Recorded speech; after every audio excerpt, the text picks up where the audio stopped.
Hi guys, Joe here with Inkilo Inc, and in preparation for the Phytora release trailer, I'm going to be doing card overviews for the plant types and floral cards. These overviews are going to be shorter videos, kind of just quickly going over the plants in the type, or the cards in the type, and then kind of giving just general overviews of that type and, of those cards. So this is the first one, which will be going over the fruit type, fruit group, fruit plants, however you want to say it. Fruit is kind of balanced. They've got kind of like balanced stats, or if they have an ability, they kind of have stats on the lower side. They're all about just balance and kind of being a jack of all trades yet master of none type card group. So to start off, we have Apple Core. Apple Core is just a very decent stat card. He's got 20 attack, 10 defense, 15 health. He's just very basic. You play him, maybe you kill another level 1, or, it survives a hit, and then you evolve it next turn. Simple as that. Apple Core also is the very first card that I made, so he's got that wonderful distinction. Then we have Troparantula. Troparantula has he's got 20, 20, 30. Now, 20 attack for a level 2 is like the bare minimum. It's really low. 20 defense is really good though, and then the 30 health is average. The nice thing about Troparantula is that when you evolve with it, it gains an additional 15 attack and defense. Now, the attack goes to like a mediocre stat for a level 2, but its defense is really, really good for a level 2. 35 defense is a level 3 stat. So Troparantula is definitely more defensive oriented, but that doesn't mean it can't still pack a punch if used correctly. Then we have Frudactyl. Frudactyl is a utility support card. You're not going to really play it for its stats, which are terrible. It can barely survive a hit if you're lucky. The reason why you're playing Frudactyl is because of its ability, and while it's on the front line, it can attack directly, even if there are plants in that lane. So if you just need 1 point to win, or if you just want to put some additional pressure on your opponent, you can play a Frudactyl and gain some extra points through that. Sure, chances are if you play it in an empty lane, you're only going to get 1 point because your opponent can easily counter it. But if your opponent has a filled up lane with weak cards that can't get past 10 defense, and you play it in that lane, you'll be golden until they evolve that plant. Those plants, I mean. Then we have Pequata. Pequata is the opposite of Apple Core. It's more defense oriented, whereas Apple Core was more aggressive. But yeah, it's just another level 1 that you can evolve, or it's easier to block an attack with Pequats, so you can really it's mostly meant for evolution, just a basic level 1. Then we have Hydrapple. Hydrapple is a very good card. Out of all the level 4s, it's got the best stat lineup in terms of just damage and survivability.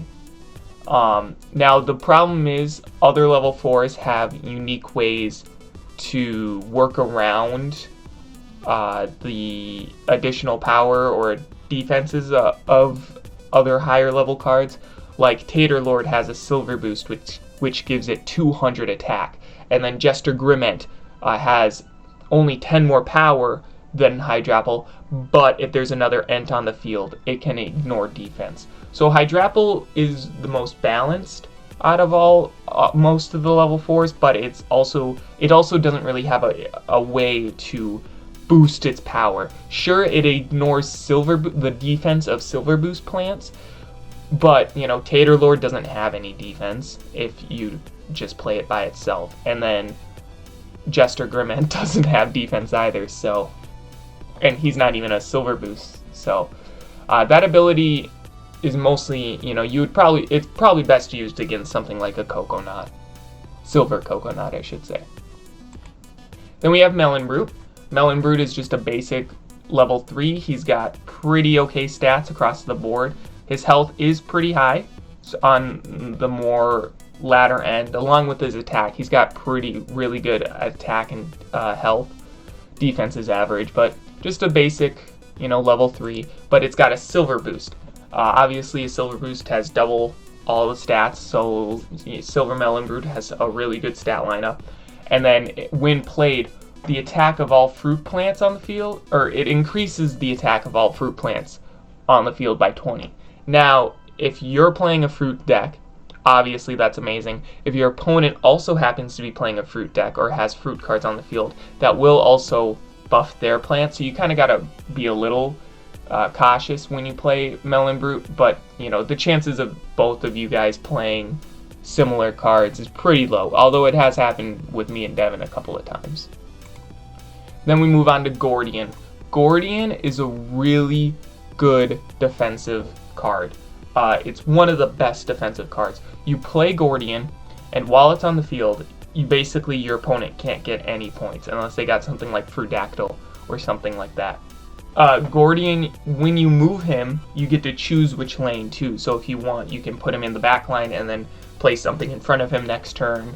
It's just got to be in that lane when an opponent is attacking it. He doesn't have very good defense, but he's got amazing health. A 150 is the max health a plant can have outside of Silver Boost. 45 attack, it's not very good. It's like low level 3. But, you know, he's not really meant to be aggressive and attacking. He's just purely mostly defensive. Then, closing off, we have Summer Ent. Summer Ent has a pretty interesting stat lineup. He's got really good health, but kind of bad attack. He's more defense oriented. Obviously no ability, but then he's got a silver boost. So Summer Ent is the only Ent card that costs 3. All other Ent cards will cost 4, as far as I'm considering right now. So he's the only one to cost 3, and the reason is because of his silver boost. He's support. He's support for his archetype. When you play Silver Summer Ent, you get to search your deck for any Ent plant and add it to your hand after you show it. And on top of that, while Silver Summer Ent is on the field, all other Ent plants cost 1 less energy. So while Silver Summer Ent doesn't have an ability that activates when you have an Ent on the field, it does allow for the other Ents to activate their ability, and it makes them cheaper, so it's easier to get them out. So it's really, really good. Also, it does say Ent plants, so any support floral cards like, well, I think the only one is Blessing of the Ents, does not work. So that will still cost 5 energy. So yeah, that's all of the fruit cards in set 1. Again, they're very they're a very balanced group of cards. The way I created them was very structured. You know, all the level 1s, they're kind of, the level 1s are kind of opposites of each other. The level 2s kind of have lower stats, but they have very good utility abilities. The level 3s are pretty okay. Pretty powerful actually, but they, in terms of attack for Melon Brute and defense for Summer Ent, but they don't have abilities. They have silver boost instead, and each of those silver boosts are pretty good support for their types. And then you've got the level 4s, which have pretty good really good abilities. Like the level 4s are very strong cards. Hydrapple is again one of the most balanced and most useful level 4, one of my favorites to use. Same with Gordian. Gordian is just the perfect defensive tool if you really need to stall out a game. So that was the card overview showcase for the fruit cards. I will be doing this for every type, and I'll be releasing these videos over the next couple of days. So that's all I gotta say. See you next time. Bye.